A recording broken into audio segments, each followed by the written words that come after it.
हरे कृष्ण। ओं अज्ञानतिमिरान्धस्य ज्ञानाञ्जनशलाकया चक्षुरुन्मीलितमेन तस्मै श्रीगुरुवे नमः। नमो विष्णुपादाय राधिकाय प्रियात्मने श्रीमद्भक्तिवेदान्तनारायणीति नामिने श्रीकृष्ण चैतन्य प्रभु नित्यानंद श्री अद्वैत गदाधर शिवासादि गौर भक्तवृंद। हरे कृष्ण कृष्ण कृष्ण हरे हरे, हरे राम राम राम हरे हरे। मैं सर्वप्रथम अपने गुरुपाद पद्म परम आराध्य तम नित्रीला प्रविष्टम विष्णुपादाष्टोत्तर शत श्री श्रीमद् भक्ति वेदांत नारायण गोस्वामी महाराज जी के चरण कमल में अनंत कोटि दंडवत व्यापन करता हूँ। तत्पश्चात जगत गुरु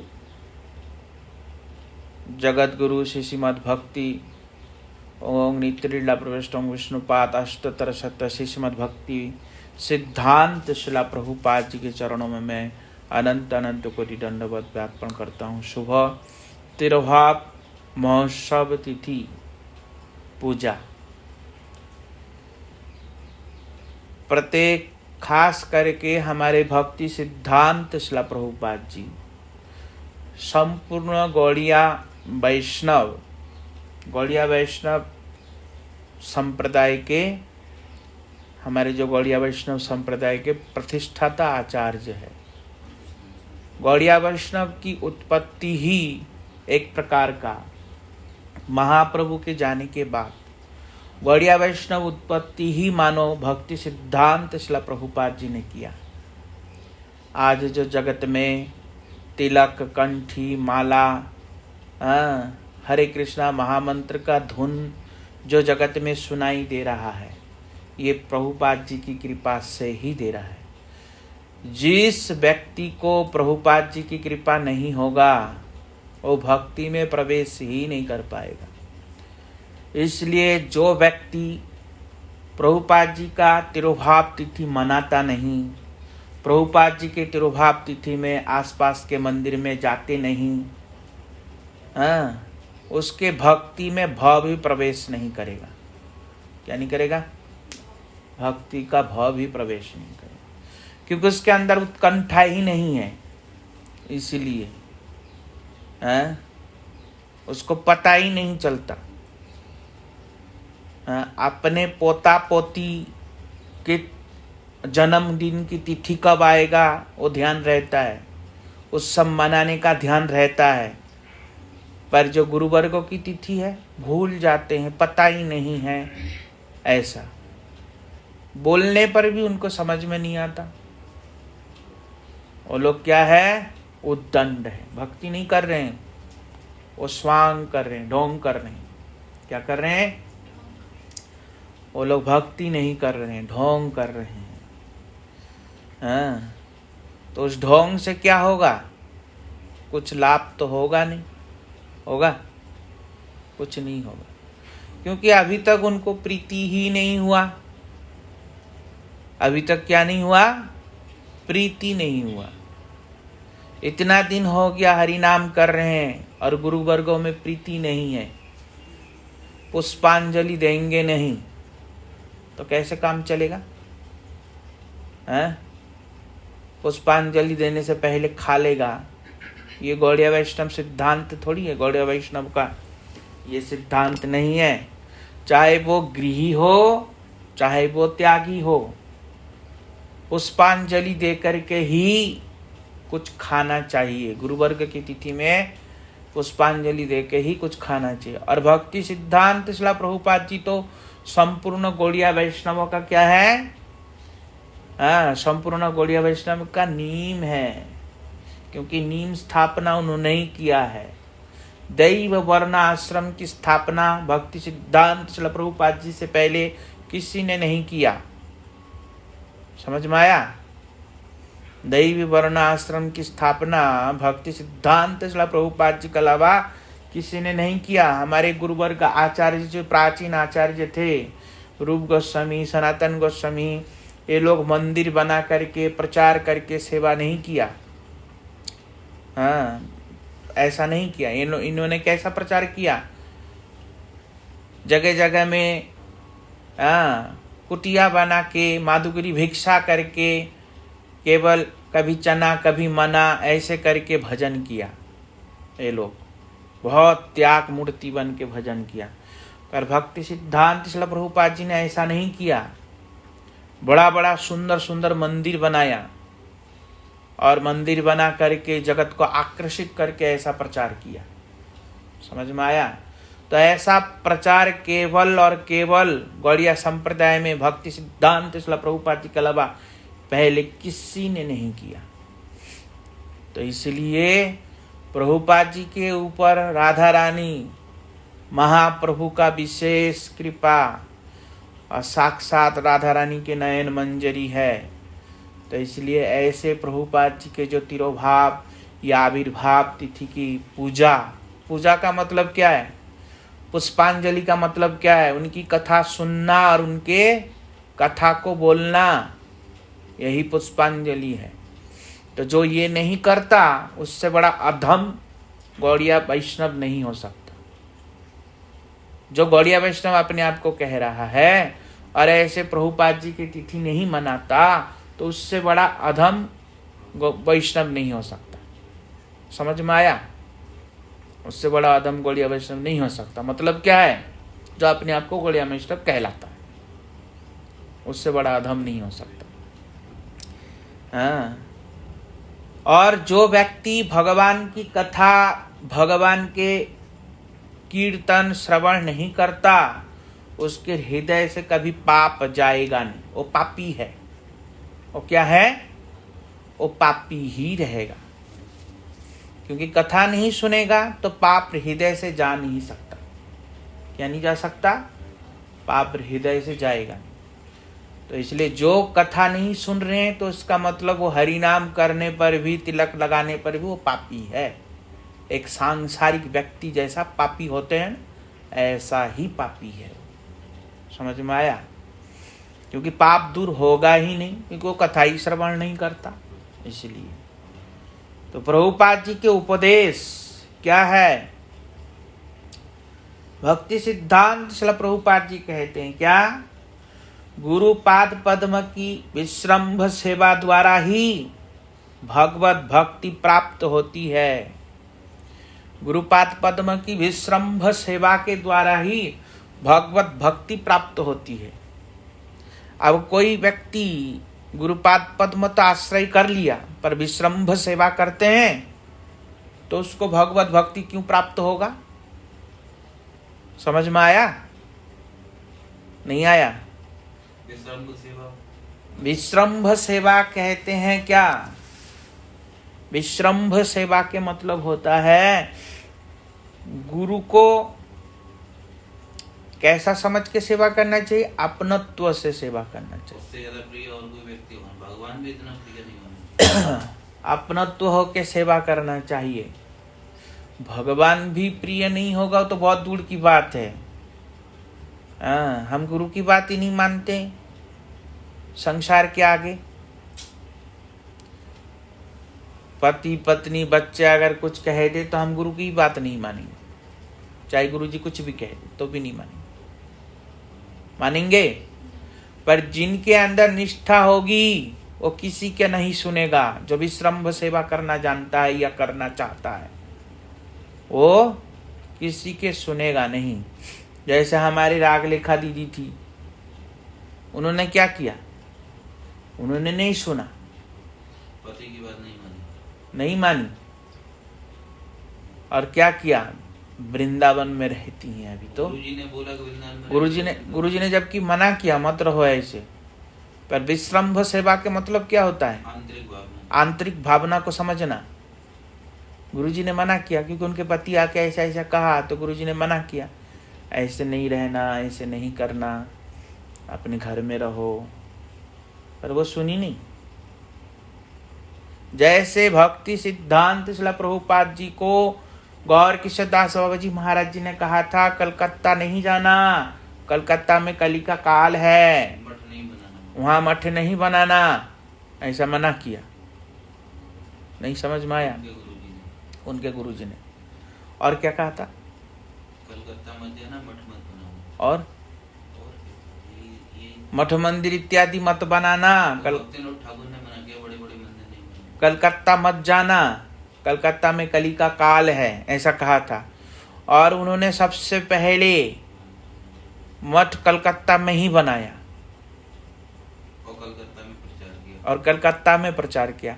और संपूर्ण गौड़िया मठ का जो जो चैतन्य गौड़िया मठ के जो मिशन था, उसका गौड़िया मिशन था, उसका मेन जो हेड क्वार्टर बोलते हैं जिसको, हेड ऑफिस वो कलकत्ता में बाग बाजार में था, बाग बाजार गौड़िया मठ। और प्रभुपाद जी अंतिम लीला भी बाग बाजार गौड़िया मठ में ही किया।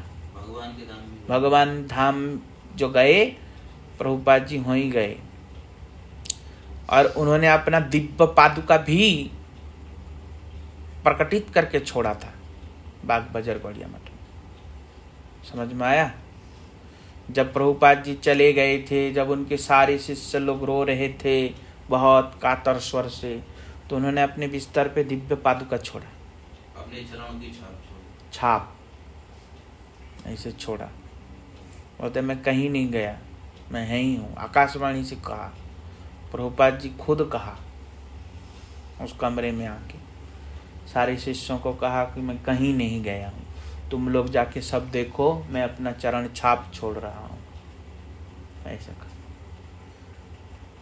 वो आज भी बाग बाजार गौड़िया मठ में सुरक्षित है। तो कहने की तात्पर्य क्या होता है? क्या होता है? विश्रम्भ सेवा के द्वारा ही भक्ति प्राप्त होती है, अन्यथा भक्ति प्राप्त होगी ही नहीं। अगर कोई व्यक्ति दीक्षा ग्रहण करके विश्रम्भ, अरे विश्रम्भ सेवा तो दूर है, कथा तो सुनते नहीं, विश्रम्भ समझेगा क्या? वो जानेगा ही नहीं कभी कि विश्रम्भ होता क्या है। हमेशा भ्रम में जीता रहेगा और सोचेगा कि मैं भक्ति कर रहा हूँ, पर भक्ति तो क्या, चूल्हा कुआं खाक कुछ भी नहीं कर रहा है। समझ में आया? और भक्ति जानेगा ही नहीं तो भक्ति क्या करेगा वो? और विश्रम्भ सेवा बोलते मैं तो पहली बार सुना, और जानता ही नहीं है विश्रम्भ सेवा का मतलब क्या है। आप क्या कह रहे हैं यहाँ भक्ति सिद्धांत शिला प्रभुपाद जी? विश्रम्भ सेवा करने से ही भक्ति होगी। अब कोई विश्रम्भ सेवा जानता ही नहीं है, मतलब क्या है जानता नहीं है, तो क्या उसको भक्ति होगी? होगी? कभी किसी जन्म में भी नहीं हो। ऐसे भ्रम में ही जीते रहेंगे। और ये जो सब हरिनाम कर रहे हैं, ये सब हरिनाम अगर कथा नहीं सुनेंगे तो ये सब हरिनाम का फल क्या मिलेगा? पुण्य हो जाएगा। सब हरिनाम का फल क्या होगा? पुण्य हो जाएगा, संसार का सुख बुख मिल जाएगा। क्या समझे? संसार का सुख बुख मिल जाएगा। और कभी करोड़ों करोड़ों करोड़ों करोड़ों जन्मों में जब होगा, तब जाकर के कभी भाग्य उदय न बहुजन्म समर्जिते न सत्संगम लभते च पुरुषो यदा वै। जब करोड़ों जन्मों की भाग्य उदय होगा, तब सत्संग प्राप्त करने के लिए ऐसा सुयोग उपस्थित होगा। और एक एक जन्म में कितना दुख होता है। समझ में आया? क्या कहा? भाग्य उदय न बहुजन्म समर्जिते न। भाग्य उदय जब होगा बहुजन्म के बाद, कितने जन्मों के बाद कोई पता नहीं, करोड़ों करोड़ों करोड़ों करोड़ों जन्मों के बाद जब भाग्य उदय होगा, तब सत्संग च लभते पुरुष यदा वै। तब किसी मनुष्य को सत्संग की प्राप्ति होगी। क्या होगी? मतलब कथा सुनने की अवसर उसको प्राप्त होगा। क्या होगा? कथा सुनने के अवसर उसको प्राप्त होगा। और जिनको अवसर प्राप्त है वो सुन नहीं रहा है, तो इसका मतलब क्या? उसका भाग्य दुर्बल है, वो भाग्यहीन है। क्या है? भाग्यहीन है। उसका भाग्य सौभाग्य में परिवर्तन होने में उसको करोड़ों जन्म लगेगा भी। क्या लगेगा? करोड़ों जन्म लगेगा भाग्य को सौभाग्य में परिवर्तित होने में। इसलिए वो उसका लाभ नहीं उठा पा रहा है, क्योंकि इसे में कहा ना, भागवत के श्लोक है जो बताया मैं, क्या कहा? भाग्य उदयन बहुजन्म समर्जिते न सत्संग लभते पुरुषो यदा वै। सत्संग की प्राप्ति ऐसे करोड़ों जन्मों के भाग्य के उदय होने से प्राप्त होता है। तो जब सत्संग वो करेगा ही नहीं, हरि गुरु वैष्णव की कथा श्रवण करेंगे ही नहीं, अपना अपना बहाना लगाएंगे और पैसा जमा करते जाएंगे और सोचेंगे छाती में धर के ले जाऊंगा, उनका वो भ्रम है।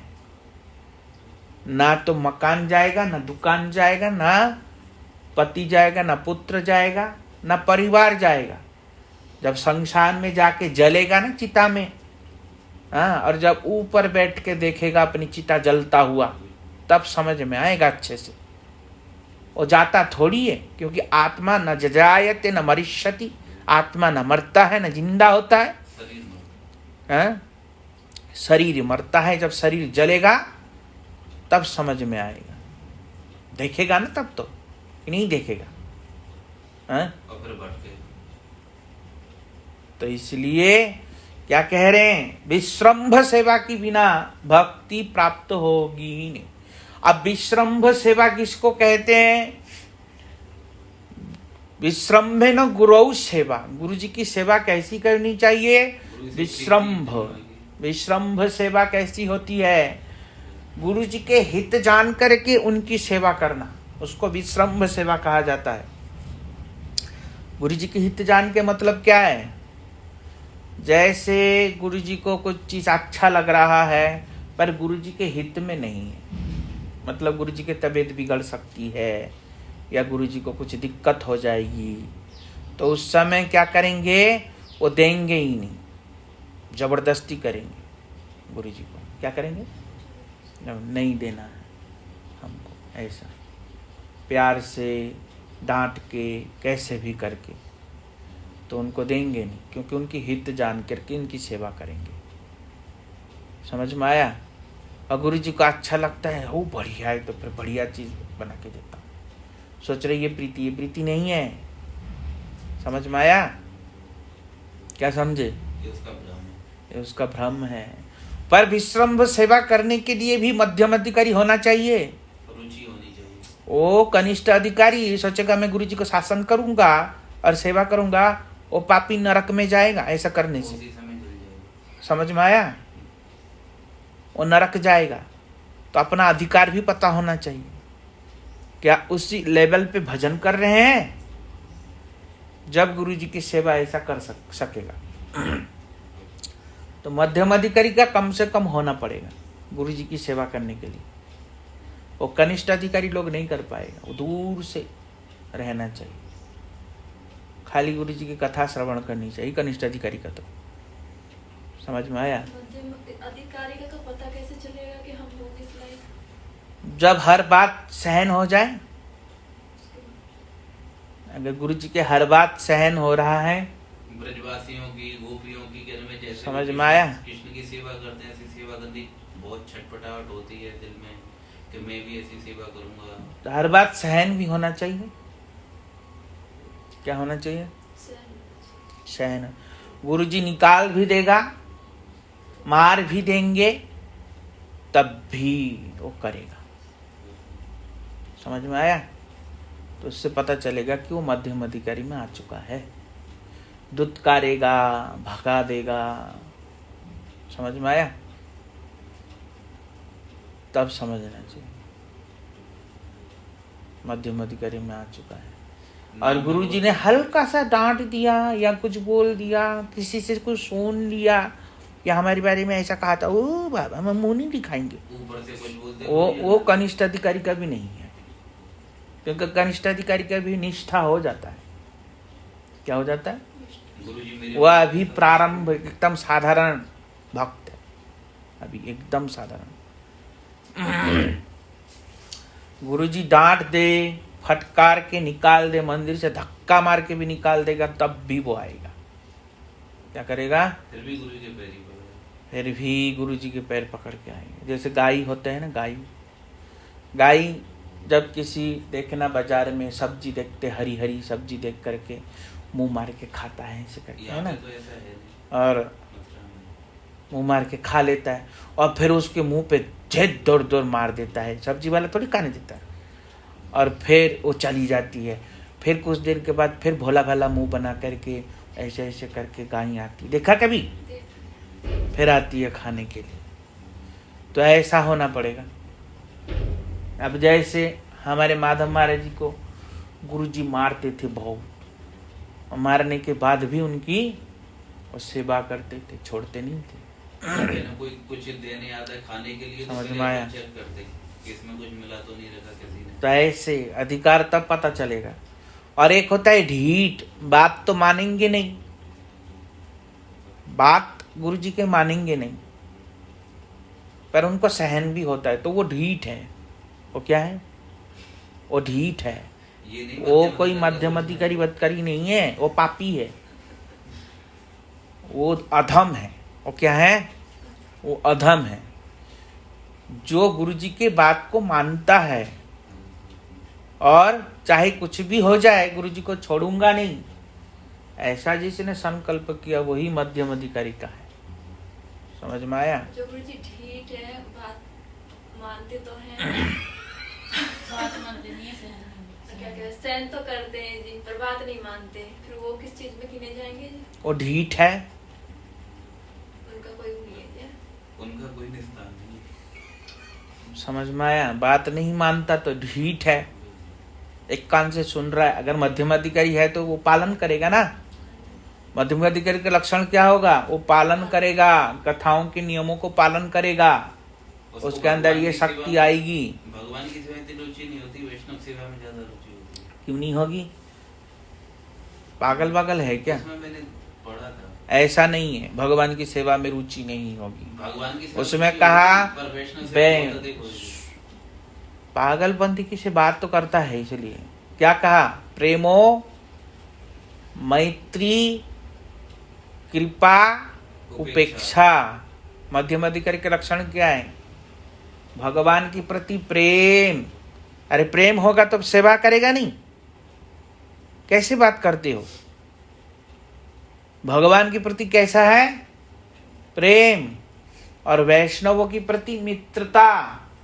अब बताओ, प्रेम ज्यादा महिमा रखता है कि मित्रता? प्रेम। तो फिर कैसे कह रहे सेवा नहीं करेगा? ये तो गलत बात होगी। समझ में आया? प्रेमो मैत्री कृपा उपेक्षा। अब आएगा। जिससे हम प्रेम करते हैं ना, एक पल के लिए उनको हम अलग बिठा देते हैं, पर जिससे हम मित्रता करते हैं उसको हम खातिर करते हैं। करते कि नहीं करते? समझ में आ रहा है? क्या आ रहा है? नहीं आया? अब मान लो तुम्हारी कोई सहेली आ गई और तुम्हारे घर पे पति है, तो पहले किसको खाने दोगे? पहले किसकी सेवा करोगे? पति की। किसके करोगे? तो उसी ही प्रकार ये बात समझना पड़ता है। क्या है? इसलिए समझो शब्द क्या है, वो समझना बहुत कठिन है। लोग पढ़ तो लेते हैं पर समझ पाते नहीं। तो कृष्ण के प्रति क्या होगा? प्रेम। और वैष्णव के प्रति मित्रता। तो मित्र की क्या करेंगे? तब प्रेमी को हम अलग रख देंगे, मित्र का पहले खातिर करेंगे। समझ में आया? क्योंकि प्रेमी का मतलब क्या हुआ? वो मेरा घर का आदमी है। प्रेमी का मतलब क्या हुआ? वो मेरा अपना है ही है। और जो अपना नहीं उनको अपना बनाना चाहिए ना। तो जो अपना है उनका फिर उनके पीछे क्या पड़ना, ऐसा है। समझ में आया? तो वहाँ प्रेम का मतलब क्या हो गया? वहाँ संबंध हो गया, उनका घनिष्ठता है। कृष्ण के साथ क्या है? घनिष्ठता है। इसलिए उस समय उस परिस्थिति में तब वैष्णवों का वो सेवा करेगा, कृष्ण को एक पल के लिए अलग रखेगा, पर कृष्ण की सेवा नहीं करेगा, ऐसी बात नहीं। समझ में आया? नहीं आया? और अज्ञों के प्रति जो विजय श्रद्धालु हैं, जो श्रद्धालु, अज्ञा मतलब क्या है? जो श्रद्धालु उनके प्रति कृपा करेंगे। कनिष्ठ अधिकारी व्यवहार। समझ में आया? और जो ढीठ है, तार्किक है, जो नास्तिक है, ढीठ है, उनके प्रति उपेक्षा करेंगे। उनके प्रति क्या करेंगे? उपेक्षा। तो जो ना सुनने का कसम खा लेते हैं, कुछ कुछ लोग होते हैं, हम तो सुनेंगे ही नहीं, चाहे कितना भी बोल दो तुम, सुन लेंगे, सुनना उससे नहीं। समझ में? जो ना सुनने की कसम खा लेते हैं, ऐसे के प्रति फिर गुरु वर्ग सब उपेक्षा कर देते हैं। क्या कर देते हैं? उसको फिर समझाएंगे नहीं, ना बोलेंगे। तुम्हारी इच्छा है जो करो। तुम्हारी इच्छा जो करो। समझ में आया? उनको फिर समझाएंगे नहीं, ऐसा तो उपेक्षा कर देंगे। तो विश्वम्भरेण गुरु सेवा, विश्वम्भर सेवा के लिए मध्यम अधिकारी का वैष्णव होना पड़ेगा। और मध्यम अधिकारी होने से ये लक्षण होगा, प्रेम, भगवान के प्रति अगाध प्रेम होगा, भगवान से प्रीति प्रेम होगा, भगवान को देखने से अश्रुपात होगा, भगवान की सेवा करने के लिए लालायित रहेंगे, ये सब होगा। और मैत्रीय वैष्णवों की सेवा करने की बहुत इच्छा होगी। कोई भी वैष्णव आए, मैं उनकी कैसे सेवा करूं, ये मैत्रता और वैष्णव को भी निंदा नहीं करेगा, है ना। वैष्णव की निंदा भी नहीं करेंगे, न मारेगा, न देख के फूकेगा। 6 प्रकार के वैष्णव। तो वैष्णव क्या, वैष्णव की सेवा करने की प्रवृत्ति, इच्छा होगी बहुत ज्यादा। और जो संसार के जीव है, भटक रहा है, उनके प्रति क्या होगा? कृपा करने की इच्छा होगा। क्या होगा? उनके प्रति कृपा करने की इच्छा होगा। पर जो तार्किक है, सुनेगा नहीं, ढीठ है, उनके प्रति उपेक्षा कर देंगे। क्या करेंगे? अब संसार के व्यक्ति भी तो हो सकता है, अपने पति पुत्र परिवार में भी तो ऐसा हो सकता है जो सुनता नहीं, ढीठ है, तो उनके प्रति उपेक्षा कैसे करेंगे? फिर वो तो सामने रहता है, उनके प्रति उपेक्षा कैसे होगा? उनके प्रति उपेक्षा ये होगा कि अंदर से उनको प्रेम कभी नहीं करेंगे। क्या नहीं करेंगे? अंदर से नहीं। उनको प्रेम नहीं करेंगे। जैसे नागकन्या पत्नी थी, पति के साथ रहना पड़ता था इसलिए रह रही थी, पर जब कृष्ण नृत्य कर रहे थे, वो तो अच्छा मर जाए तो बढ़िया है, कोई प्रीति नहीं था उनका उनके प्रति। तभी तो ऐसा सोच पा रही है कि मर जाए तो बढ़िया है। ऐसा जो ऐसा उपेक्षा करेगा तो अंदर से वो ऐसा ही सोचेगा कि ऐसा पति ना होने से ही ठीक है, ऐसा सोचेगा। समझ में आया? या ऐसा पुत्र परिवार नहीं होने से ही अच्छा है, जो हमारे भगवान के भजन के लिए बाधा उत्पन्न करता है। तो ऐसा अंदर से सोचेंगे, पर बाहर से जाहिर नहीं करेगा। और क्या करेंगे? अंदर ही अंदर त्याग करेंगे उनकी। क्या करेंगे? अंदर ही अंदर त्याग करेंगे, और आंतरिक प्रेम कृष्ण से करेंगे, ऐसा भावना। तो ये मध्यम अधिकारी का लक्षण है। क्या है? मध्यम अधिकारी का लक्षण है। और गुरु के प्रति क्या भाव होगा उनका? विश्वम्भ सेवा बता तो रहा हूं, मतलब आत्मीय, इनसे बढ़कर कोई है ही नहीं। इनसे बढ़ के कोई है ही नहीं, यही हमारे एकमात्र कल्याण करने वाले हैं। यही हमारे पास जो भी कुछ यही है ना। इनकी कृपा से कृष्ण प्रेम मिला, वैष्णव सेवा। तो इसलिए गुरु जी के प्रति कैसे सेवा करनी होगी? विश्रम्भ सेवा। तो ये कौन कह रहे हैं? भक्ति सिद्धांत श्रील प्रभुपाद जी कह रहे हैं। और क्या कह रहे हैं? कीर्तनाख्या भक्ति ही सर्वश्रेष्ठ एवं संपूर्ण भक्ति अंग है। कीर्तनाख्या भक्ति ही सर्वश्रेष्ठ भक्ति है। क्या है? एवं संपूर्ण भक्ति का अंग है। सभी भक्तियों को पूर्ण करने वाले कीर्तन है। चाहे तुम अर्चन करो, वंदन करो, पाद सेवनम करो, इन सब को पूर्ण करने वाले कौन है? कीर्तन है। क्योंकि अर्चन भी होता है तो भी कीर्तन होना चाहिए, वंदन भी होता है तो भी कीर्तन होना चाहिए, पाद सेवनम भी होता है तो भी कीर्तन होना चाहिए। तो इन सब भक्ति को पूरा करने वाला कौन है? कीर्तन है। इसलिए कहा कीर्तनाख्या भक्ति ही सर्वश्रेष्ठ है एवं संपूर्ण भक्ति का अंग है। सभी भक्तियों का मुख्य अंग कौन है? कीर्तन। हाँ, तो इसलिए संकीर्तन आदिकाल से श्रेष्ठ था। क्या था? और संकीर्तन आदिकाल से था, पर किसी किसी युग में कोई कोई चीज की महिमा ज्यादा था, पर उसमें भी संकीर्तन युक्त होता था। क्या होता था? जैसे सतयुग में तपस्या था तो उसके साथ संकीर्तन युक्त भी था। क्या था? संकीर्तन युक्त था। त्रेता युग में हवन की महिमा था तो उसके साथ भी संकीर्तन युक्त था।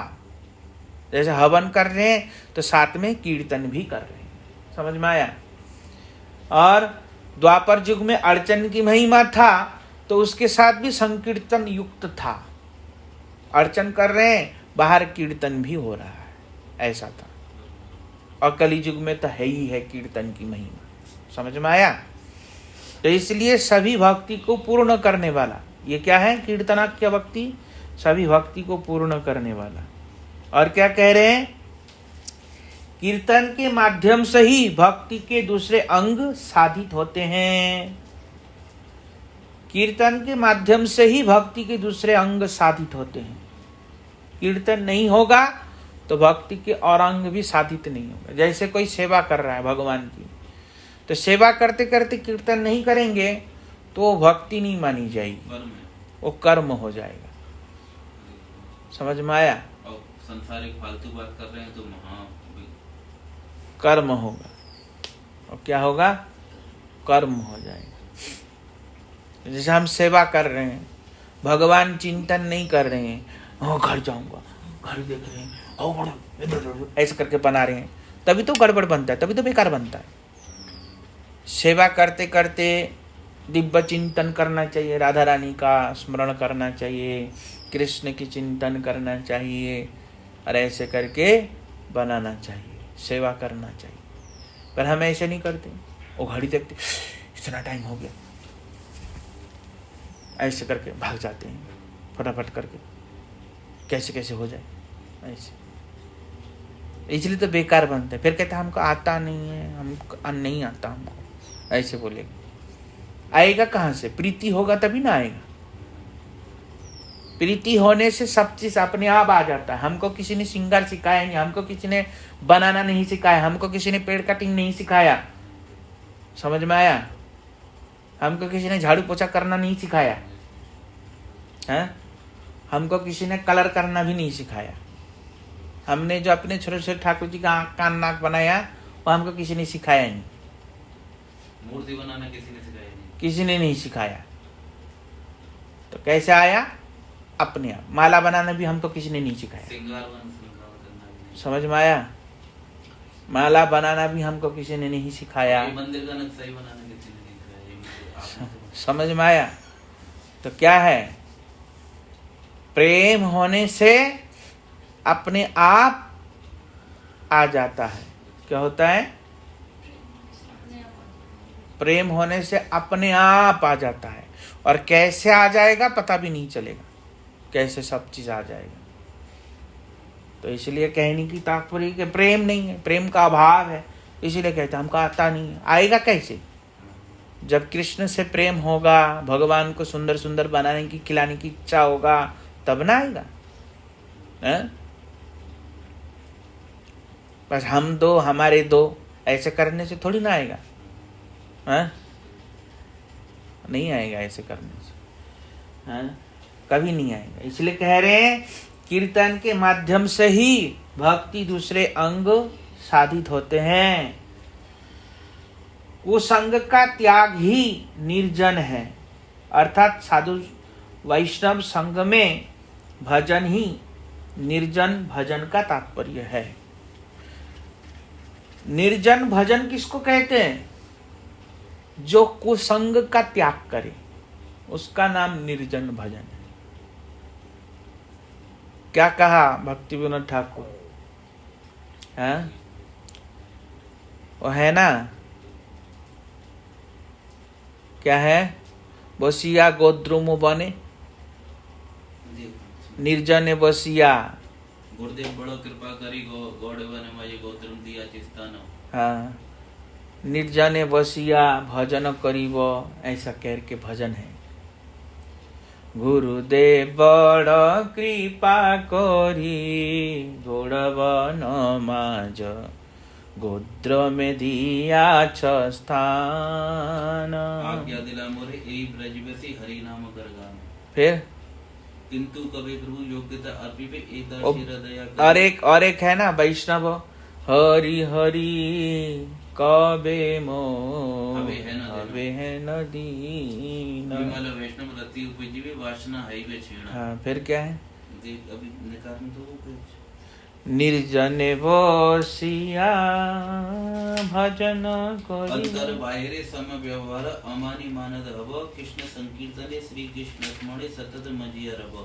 ए देहि र क्रिया अभ्यास करीब जीवन यापन लागी। श्री कृष्ण भजने अनुकूल यहाँ ताहे हव अनुरागी। भजने दे यहाँ प्रतिकूल तहाँ दृढ़ भावे ते आगीब। भजीते भजीते समय आसीब ए देह छाणिया देव। भक्ति विनोद यही आशा करी बसिया गोत्र बने। प्रभु कृपा लगी व्याकुल अंतरे सदा कादे समय। तो उस वो कौन से में है? निर्जने बसिया भजन करी है ना एक वो बार। दूसरा है, वो गुरु जी के नहीं है, वो तो ये क्या? गुरुदेव कवि मोर सही दिन अबे मन स्थिर करी निर्जन बस हाँ। नाम का वही अबे देखो ये है ना। संसार पुकार हाँ। न पशु ये सुनो आप ध्यान से सुनो। मन स्थिर करी निर्जने बसिया, हाँ, कृष्ण नाम गा वही अबे कृष्ण नाम गावो जब। संसार पुकार कानी न पशिव। तो मन स्थिर करके निर्जन में बस बैठ के कृष्ण नाम गाऊंगा। तो मन स्थिर करके निर्जन क्या कह रहे हैं प्रभुपाद जी? निर्जन का मतलब क्या है? जो कुसंग का त्याग करे उसका नाम निर्जन है। कुसंग का मतलब क्या है? संसार में जो ये जो कुछ भी हम करते हैं वो सब कुसंग है। किसी से संसार के किसी से किसी व्यक्ति से बात कर रहे हैं आपस में, या अपने भाई बहनों से भी बात कर रहे हैं आपस में, फालतू बात इधर उधर के, हाँ, भजन की कोई बात नहीं है। जो भी संसार की बात है वो सब क्या है? कुसंग है। वो सब क्या है? कुसंग है। तो कुसंग से बचना पड़ेगा। हाँ, प्रजल्प से बचना पड़ेगा। हमारे एक महाराज जी हैं, पर्वत महाराज जी, उनके वहाँ टीवी लग रहे थे। तो हम लोग उस समय टीवी देखते नहीं थे, बिल्कुल भी। हमारे मंदिर में टीवी नहीं होता था। यहाँ पे भी ये वाला चल जाता है बोल के कभी कभी देख लेते हैं। न्यूज भी ऊंच, वैसे देखते नहीं। और कभी कभी हम लोग किस लिए देखते हैं वो नहीं जान पाएगा। कोई हमारा भक्ति सिद्धांत शिला प्रभुपाद जी न्यूज पढ़ते थे। हमारे गुरुजी न्यूज पढ़ते थे, पेपर पढ़ते थे। और प्रभुपाद जो रेडियो सुनते थे उस समय प्रभुपाद। नहीं, समाचार आते वो वाले प्रभुपाद जी भी, दूसरे वाले स्वामी महाराज जी भी रेगुलर न्यूज पढ़ते थे। अब ये लोग किस लिए पढ़ रहे हैं, किस लिए देख रहे हैं, वो साधारण लोग क्या समझेगा। पर देखना नहीं चाहिए सब चीज पर। जो प्रारंभिक भक्त है उनको ऐसा नहीं करना चाहिए। समझ में आया? ये भी कुसंग है। क्या समझा? ये भी कुसंग है। तुम वो कहने में कुछ देखते हो, वो करा दें कैसे गहने ऐसे पहने, ऐसे गहने में लाऊंगा, ये नहीं समझ में आया? ऐसे सजाऊंगा। तो ये क्या है?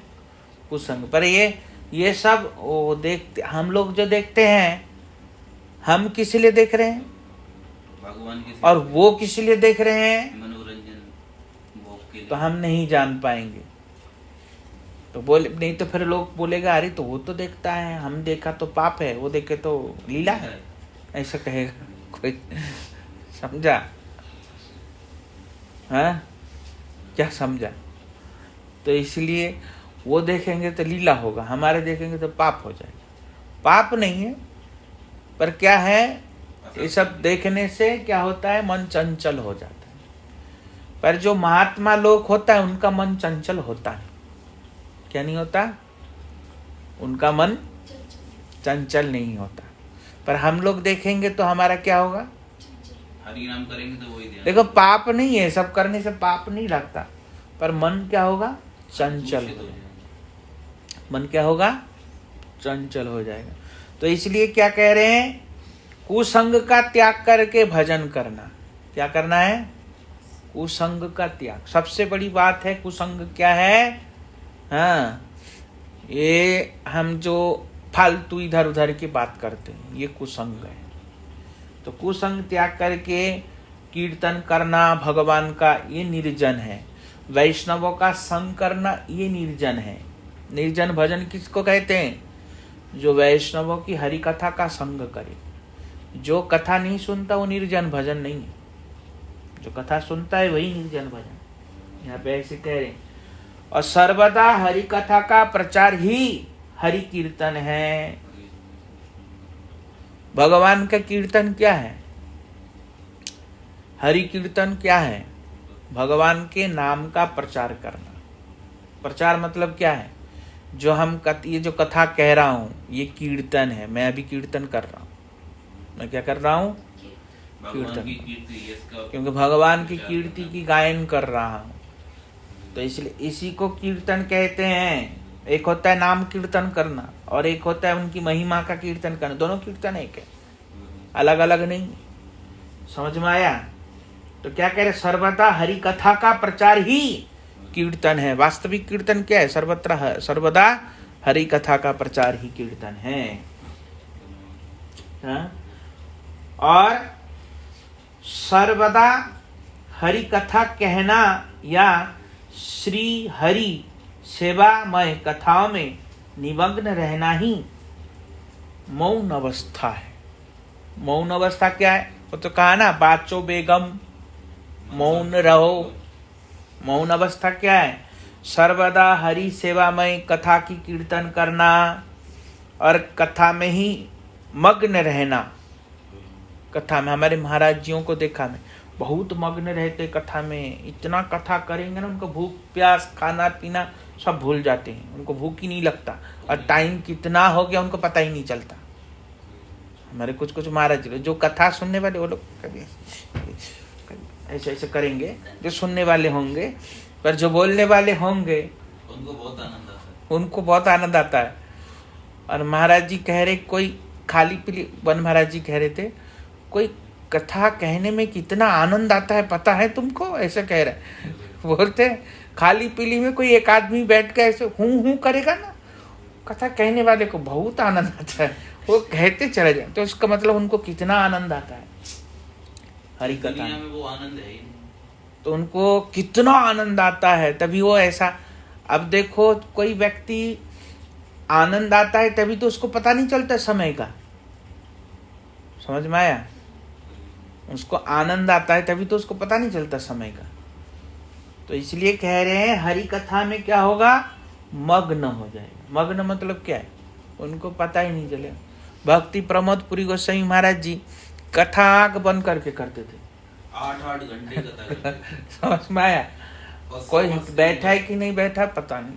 लोग कथा सुनने बैठते थे, फिर अब 8 घंटे कौन कथा तो सुनेगा? कथा सुनने बैठते थे लोग, फिर बैठ के जब आंख खोल के देखते तो कोई है ही नहीं, सब भाग जाते। 8 घंटे समझ में आया? उनका सेवा क्या समझे? तो वो आंख बंद करके कथा, उनको कथा में इतनी रुचि है और बोलते ही चले जा रहे हैं, बोलते ही चले जा रहे हैं, उनको पता ही नहीं। समझ में आया?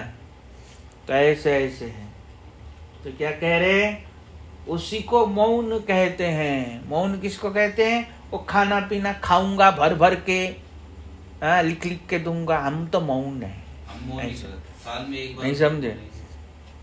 वो मौन नहीं है, वो पापी है। तो वास्तविक मौन क्या है? भगवान की कीर्तन करना, भगवान की कथाओं का गायन करना, यही मौन अवस्था है। श्री रूपानुगत्य में गौर भजन ही श्री राधा कृष्ण का विप्रलंभ भजन है।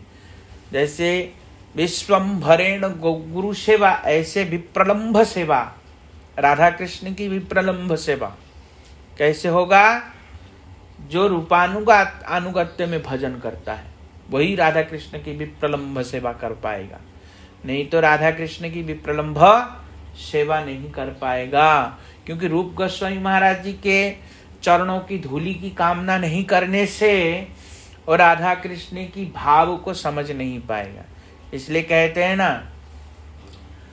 कबे हम बुझब से युगल पीरीति, रूप रघुनाथ पदे हईबे आकुति। कबे हम बुझब से युगल पीरीति। कब हम बुझेंगे? बुझेंगे मतलब समझेंगे। हम कब समझेंगे? जब रूप रघुनाथ के चरणों में हमारा अनुरक्ति होगी, जब रूप रघुनाथ के चरण धूली की कामना करेंगे या उनके धूली में अभिषिक्त होएंगे, तब राधा कृष्ण की विप्रलंभ सेवा में हमारा अधिकार प्राप्त होगा, नहीं तो नहीं होगा। तो इसलिए क्या कह रहे हैं?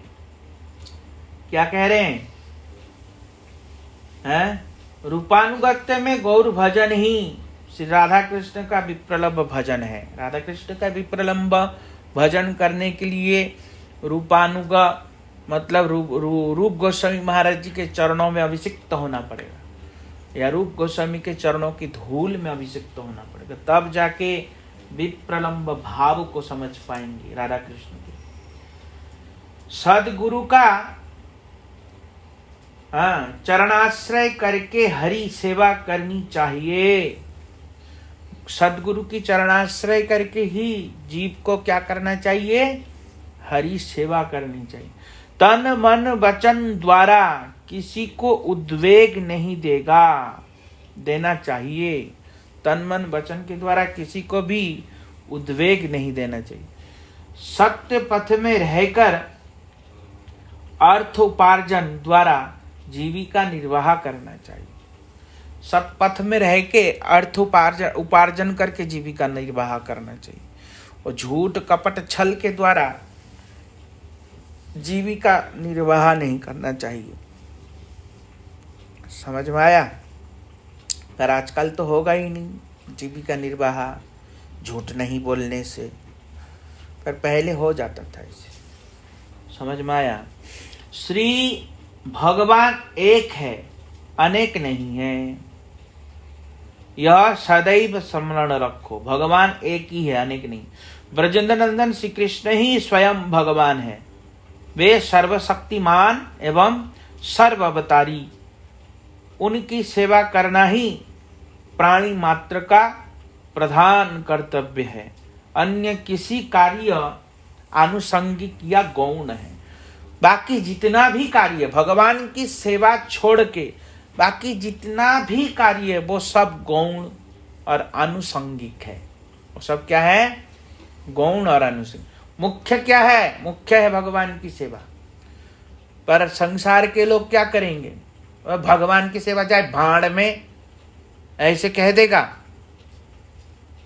कुछ दिन सेवा करते करते बाद में क्या कह देगा? तो भाड़ में जाए भगवान की ऐसी सेवा, हमारा कोई काम ही नहीं होता, भाड़ में जाए, ऐसे कहेगा।